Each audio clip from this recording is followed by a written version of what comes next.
or indeed if you'll ever get it. Well, that's the reality for 23-year-old Jim Linsky. Jim was listed for a heart transplant at the age of 19 after years of heart complications. Well, due to transplant shortages, he is still on that list, relying on a mechanical heart pump to keep him alive.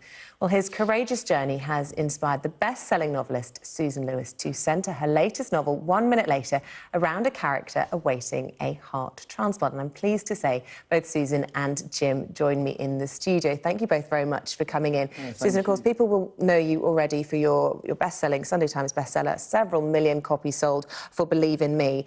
Now you've turned your attention to this story. What was your inspiration? Well, as you know, drama is all about conflict and challenge.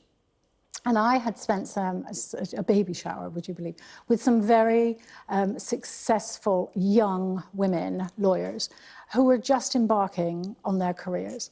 And of course, we never know what life is going to throw at us. And so I was inspired initially by them and on what could happen. And so the main character in the book, she is on her way to the top when she realises she actually does not have the heart for it, literally doesn't have the heart for it, because it is in catastrophic failure.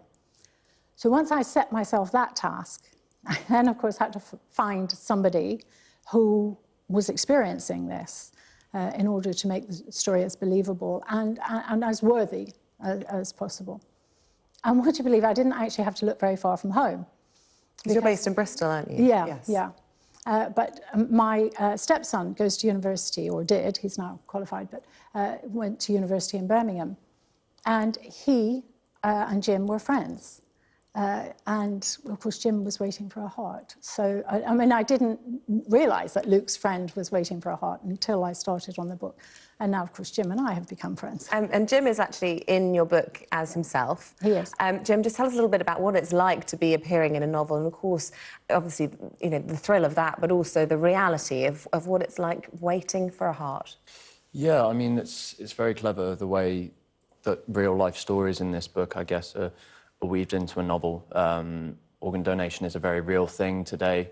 There's 6,000 people waiting alongside myself for organs in the UK. So, yeah, it's quite unusual to read your own name in a novel, but also really humbling to be featured as a real character, if you like, with very real experiences weaved throughout. So having that and my campaign, Save9Lives, acknowledged in the book is a real honour. And it's an opportunity now, I suppose, to highlight that you can save 9 lives if you become an organ donor, because your multiple organs can treat several different patients. And so that's your sort of the thrust of the campaign. Yeah, that's right. I mean, it's sort of a slogan as well as the title for the campaign. I founded it 4 years ago when I was transplant listed in hospital. And it's a fact that I took from the NHS, and I'm sort of championing that amongst sports and music. And now having it in this novel is a real honour. So yeah, I'm just trying to push the message of organ donation alongside the NHS with the campaign, which is Save9Lives. So yeah, it's an amazing fact that really stands out amongst quite a lot of compelling statistics that currently exist. 3 people are thought to be dying a day due to organ shortages in the UK. So yeah, it's vitally important to raise awareness of the matter.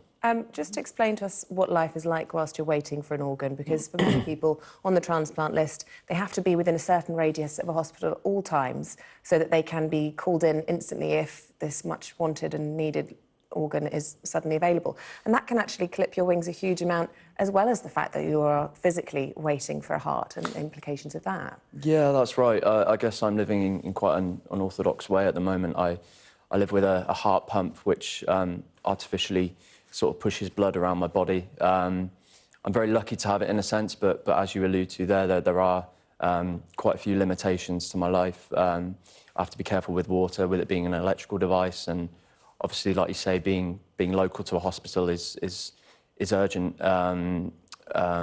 given that hearts only last outside the body for 4 hours modernly. So yeah, there's a lot of stress involved with being on the list, but hopefully raising awareness like we are today will only help heighten my and 6,000 other chances of getting an organ. OK, just finally, because we are running out of time, Susan, but I just wonder, are we going to see more campaigning in your novels going forward? Is this the idea? It wouldn't surprise me. I don't have anything planned at this time.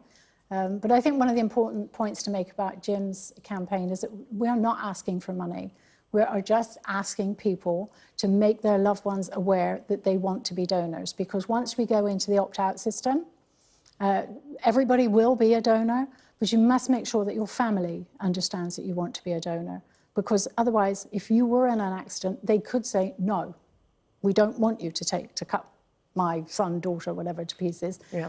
And 12 hours later, they might say, you know, it's exactly what she would have wanted or he would have wanted, and it's too late. So important to have that conversation. Susan Lewis, Jim Linsky, thank you both very much. Thank you. Indeed. Plenty more for you coming up here on Sky News after the break. Ah, they love a win on the bingo. Ordering a flamingo. I said bingo! Bingo! There's a winner every minute on Jackpot Joy.